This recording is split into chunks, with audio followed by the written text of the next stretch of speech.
বাবার এক মিত্র ছিলেন, বড়ই দুঃখী ছিলেন, বিপদে পড়েছিলেন। কি করবেন? ব্যবসা ভালোভাবে চলছিল না, বাড়িতে শান্তি ছিল না, সমস্ত জায়গায় ক্ষতি হচ্ছিল। তাই উনি একজন জ্যোতিষীকে দেখালেন। জ্যোতিষী বললেন, আপনার যে বাড়ি আছে সেটা আপনার জন্য অশুভ, আপনার এই বাড়ি পাল্টে ফেলুন। উনি বাড়ি পাল্টে ফেললেন, তবুও ওনার সমস্যার সমাধান হলো না। তারপর একজন জ্ঞানী ব্যক্তি ওনাকে বললেন যে আপনার জামা কাপড়ের যে রং সেটা বিপদকে আমন্ত্রণ জানাচ্ছে, এই জামা কাপড়গুলিকে পাল্টে ফেলুন। উনি সেগুলো পাল্টে ফেললেন, তাও সমস্যার সমাধান হলো না। আবার একজন জ্ঞানী ব্যক্তি বললেন যে আপনার আশেপাশে যে মানুষজন রয়েছে তারা এটা চায় না যে আপনি সফল হন, তারা আপনার ক্ষতি চায়, তাদের সাথে সমস্ত সম্পর্ক ভেঙে ফেলুন। তো উনি সম্পর্ক ভেঙে ফেললেন, কিন্তু তাতেও ওনার জীবনে কোনো পরিবর্তন এলো না। তার মানে তিনি বাড়ি পাল্টালেন, জামা কাপড় পাল্টালেন, সম্পর্ক পাল্টালেন, যেটা পাল্টালেন না তা হলো স্বভাব। এই যে স্বভাব, এটা অত্যন্ত গুরুত্বপূর্ণ। এই স্বভাবই আপনার ব্যক্তিত্ব তৈরি করে। তাই নিজের স্বভাব শুধরে ফেলুন, তাতে ভালো পরিবর্তন আনুন, সব কিছু ভালোই হবে। রাধা রাধা। এই লক্ষ্য আসলে কি? এই লক্ষ্য তাই যা আমরা পেতে চাই। এই সংসারে সুখী কে হয়?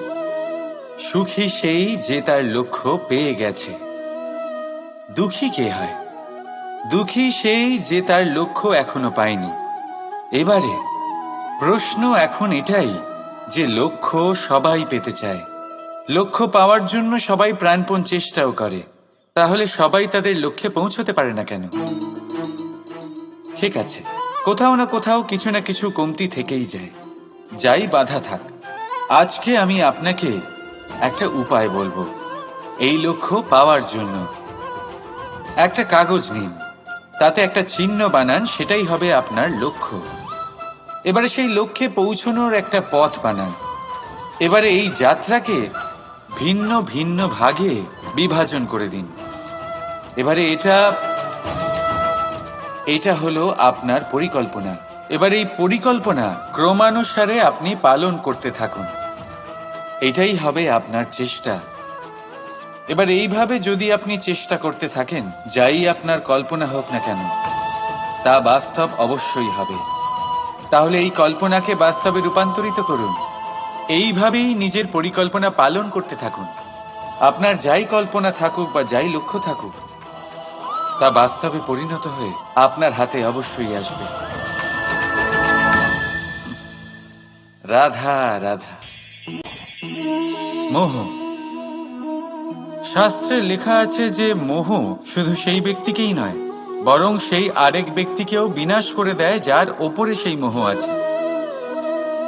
এবারে লোকে কি করেন, এই শাস্ত্রে লেখা কথাগুলি শুধু শাব্দিক অর্থে নেন। এই মোহ, দেখুন, এটা শুভও হতে পারে, শুধু এর রূপ ভিন্ন ভিন্ন হয়। এটা ভালো করে বুঝতে হবে। এবারে মোহ যদি কোনো বস্তুর উপরে থাকে তাহলে তা লালসা হয়ে যায়। মোহ কোনো বিশেষ ব্যক্তির উপরে হয়ে গেলে তা প্রেম নয়, আকর্ষণ হয়ে যায়। মোহ কোনো চাহিদার উপরে হয়ে গেলে তা বাসনা হয়ে যায়। মোহ বিজয়ের উপরে হয়ে গেলে তা কুণ্ঠা হয়ে যায়। মোহ নিজের সংস্কৃতির উপরে হলে আপনাকে সংস্কৃতির রক্ষক বানায়। যদি এই মোহ নিজের গুণের উপরে হয়, তাহলে সেই শিল্প দ্বারা আপনি এই সংসারে অদ্ভুত সব কাজ করতে পারবেন। এবারে এটা আপনার উপরে নির্ভরশীল যে এই মোহকে আপনি সৃজনের আধার বানাতে চাইবেন নাকি বিনাশের অস্ত্র বানাতে চাইবেন। ভেবে দেখুন, সিদ্ধান্ত আপনার। রাধা রাধা। ক্রোধ। লোকে বলে যে এই ক্রোধ পাপেরই মূল, কিন্তু সত্যি কি এই ক্রোধ পাপের মূল? একটু ভেবে দেখুন। এই ক্রোধ বাস্তবে আসলে কি? এই ক্রোধ একটা অনুভূতি যা আপনার মধ্যে হঠাৎই অসীমিত তেজ সঞ্চালন করে। এবারে আমি আপনাকে কিছু উদাহরণ দিচ্ছি যাতে আপনি বুঝতে পারেন যে ক্রোধ আপনার জন্য ভালো কি না। যদি কারোর সাথে অন্যায় হয় আর এটা দেখে আপনার ক্রোধ হয়, আর এই ক্রোধ আপনাকে তার সাহায্য করতে প্রেরণা যোগায়, তাহলে এই ক্রোধ অবশ্যই ভালো। যদি কোথাও আপনি দেখেন যে কোনো নারীর উপরে অত্যাচার হচ্ছে আর সেটা দেখে আপনার ক্রোধ হয়, আর এই ক্রোধ আপনাকে তার সাহায্য করতে সাহস যোগায়, তাহলে এই ক্রোধ অবশ্যই ভালো। যদি এই সংসারে কোথাও আপনি কোনো অনৈতিক কাজ বা ছলনা দেখেন আর আপনার তাতে ক্রোধ না হয়, কিছুই অনুভব করেন না, তাহলে এটা কাপুরুষতা। তার মানে এটাই যে আপনি আপনার মনুষ্যত্ব হারিয়ে ফেলেছেন। তাই এটা বোঝার চেষ্টা করুন, আপনার ক্রোধের তেজের ব্যবহারের ওপরে নির্ভরশীল হলো এই ক্রোধ আপনার জন্য পাপের সমান, নাকি এই ক্রোধ আপনার জন্য পুণ্যের স্থাপক। রাধা রাধা। অভিমান, আত্মসম্মান, অহংকার, দেখতে গেলে এই তিনটি শব্দ ভিন্ন ভিন্ন, কিন্তু এর মূল আধার একই, আত্মসম্মান। এবার যদি কথা বলি আপনার শরীরের, আপনার সংস্কৃতির, আপনার সম্পর্কের, তাহলে অভিমান থাকা স্বাভাবিক। এবার যদি কথা বলি আপনার ব্যক্তিত্ব নিয়ে, আপনার আদর্শ নিয়ে, আপনার বিচারধারা নিয়ে, তাহলে আত্মসম্মান হলো একটা গুণ। যদি এইভাবে বলা হয় যে আমি এই কার্য কারোর সাহায্য ছাড়া, সহযোগিতা ছাড়াও করতে পারি, তাহলে এটা আত্মসম্মান, আর এটা সঠিক। যদি এভাবে বলা হয় যে আমি এই কার্য কারোর সাহায্য ছাড়াই বা কারোর সহযোগিতা ছাড়াই করে ফেলেছি, তাহলে এটা অভিমান, এটাও সঠিক। কিন্তু এই কার্য শুধুমাত্র আমিই করতে পারি আর কেউ নয়, এটা অহংকার। তাহলে এই শব্দ এবং তার অর্থ বোঝার চেষ্টা করুন। জীবন ধারণের এক নতুন পথ খুঁজে পাবেন। রাধা রাধা। সংসারে প্রত্যেক ব্যক্তি কোনো না কোনো রূপে ঈশ্বরকে মানে। কেউ মূর্তি রূপে, তো কেউ তত্ত্ব রূপে, কেউ ভাবনা রূপে, আবার কেউ স্বভাব রূপে। কেউ নিজের মধ্যে পরমাত্মা খোঁজে, আবার কেউ অন্যের মধ্যে। কারোর কাছে জ্ঞানই পরমাত্মা। সংসারে প্রত্যেক মানুষই কোনো না কোনো রূপে তার ঈশ্বরকে পেয়েই যান। কিন্তু একটা কথা বলবো, ঈশ্বর প্রথমেই নিজের একটা স্বরূপ পৃথিবীতে আপনার কাছে পাঠিয়ে দিয়েছেন। সেই স্বরূপ হলো আপনার মাতা, আপনার মা। সেই মা যিনি আপনাকে জন্ম দিয়েছেন, আপনাকে বাঁচতে শিখিয়েছেন, আপনাকে সংস্কার দিয়েছেন। যদি আপনি কখনো কোনো অনুচিত পথে অগ্রসর হয়েছেন, তখন তিরস্কার করে আপনাকে সঠিক পথে এনেছেন। যদি আপনি এই সংসারে অসফল হয়েছেন, তখন তার আঁচলের উষ্ণতা দিয়ে আপনাকে আশ্বাস জুগিয়েছেন। সেই সমস্ত কাজ করেন এই মা, যা ঈশ্বরও করেন। সেই জন্য মনে রাখবেন যে এই সংসারে আপনার সবচেয়ে প্রথম ঈশ্বর যদি কেউ থাকে, তাহলে তা আপনার মা। প্রত্যেক প্রতিমাতে ঈশ্বর নাই থাকতে পারে, কিন্তু প্রত্যেক মায়ের মধ্যে ঈশ্বর অবশ্যই থাকে। রাধা রাধা। আপনি নিশ্চয়ই দেখে থাকবেন যে প্রদীপের নিচে অন্ধকার থাকে। যে প্রদীপ সংসারকে আলোকিত করে, সেই প্রদীপের নিচেই অন্ধকার। এবারে অনেক মানুষ আছে যারা এই বিষয়টা এইভাবে দেখে যে ব্যক্তি নিজের সমস্যার সমাধান করতে পারে না, আর গোটা সংসারকে উপদেশ দেয়। কিন্তু এইটা দেখার আরো একটা দৃষ্টিভঙ্গি আছে, আর সেটা হচ্ছে যে স্বয়ং জ্বলে সংসারকে আলোকিত শুধু সেই করতে পারে যা রাধার বড়ই শীতল হয়। এই সংসারের পথপ্রদর্শক সেই হতে পারে, এই সংসারকে দিশা সেই দেখাতে পারে যার মধ্যে সন্তোষ আর ধৈর্য শক্তি আছে। এবারে দেখুন, এটা অত্যন্ত গুরুত্বপূর্ণ বিষয় যে বিবেক তখনই কাজ করে যখন মন শান্ত থাকে, যখন মন শীতল থাকে। তাই যদি আপনি এই জীবনে কোনো বড় কর্ম করতে চান, তাহলে সর্বপ্রথম আপনার এই মনকে, এই বিবেককে, এই হৃদয়কে, এই আধারকে, এই ভূমিকে শীতল রাখতে শিখুন। ধৈর্য ধরুন। সংসারে এমন কিছু নেই যা আপনি করতে পারবেন না। রাধা রাধা। এই প্রদীপ দেখতে পাচ্ছেন আপনি? নিজেও জ্বলে আর এই বাতিকেও জ্বালিয়ে রাখে, আর এই সংসারকে প্রদান করে প্রকাশ। অন্ধকারাচ্ছন্ন ব্যক্তিকে প্রদান করে আশার আলো। কিন্তু এটা কখনো ভাবে না যে সেই মাটি কেমন হবে যা দিয়ে এটা তৈরি করা হয়েছে, সেই কুমোর কেমন হবে যে একে আকার দিয়েছে। ভাবে না যে একে কিনেছে তার বাড়ি কেমন হবে, তা কতটা সুসজ্জিত। কিচ্ছু নয়, শুধু এই সংসারকে প্রকাশ প্রদান করে। আর হয়তো সেই জন্যই প্রদীপকে এত ভালোবাসা হয়। সে নিজের বা অন্যের বাড়ি দেখে কখনোই জ্বলে না, সে জ্বলে শুধু অন্ধকারের সাথে লড়াই করতে।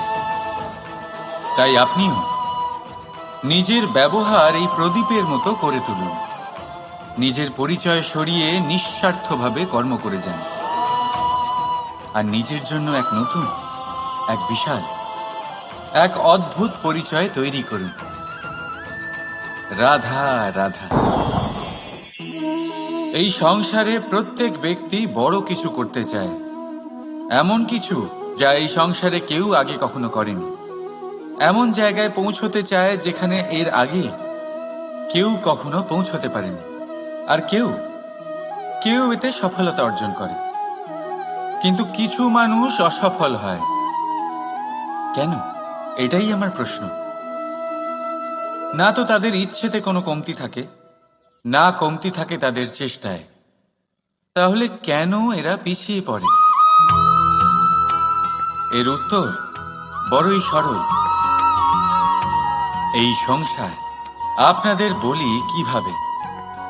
আপনারা সকলে সংসারে মহান কাজ করতে চান, সেই মান, সেই সম্মান পেতে চান যা এর আগে কেউ কখনো পায়নি।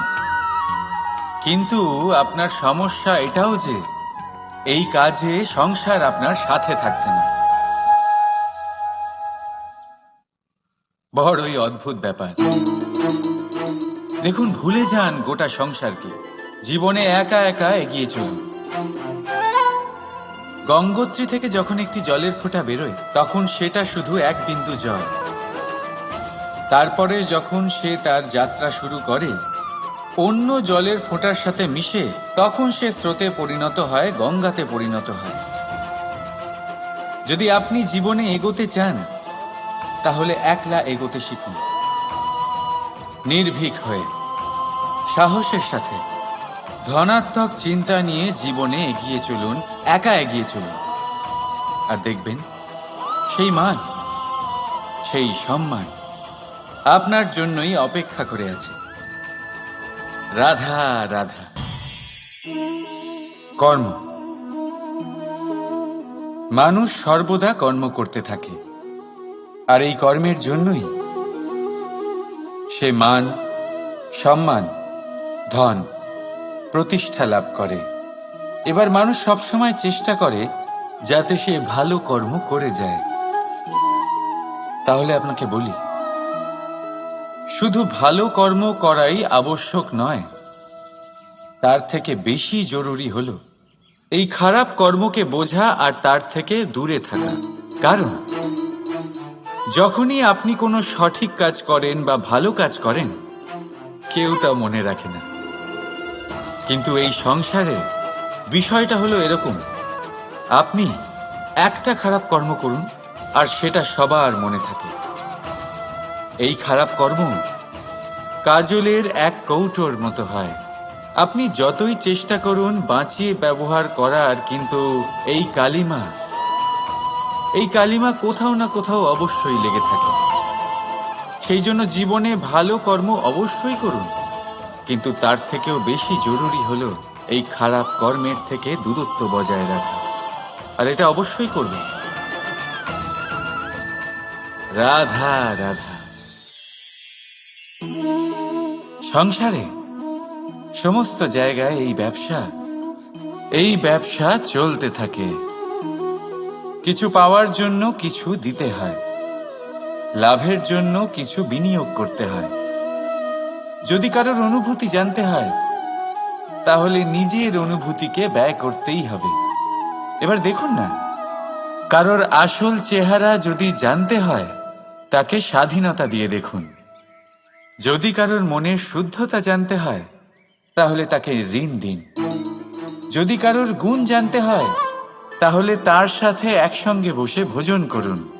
যদি কারোর ধৈর্যের পরীক্ষা নিতে হয়, তাহলে তাকে তার প্রিয় কাজ করতে বারণ করে দেখুন।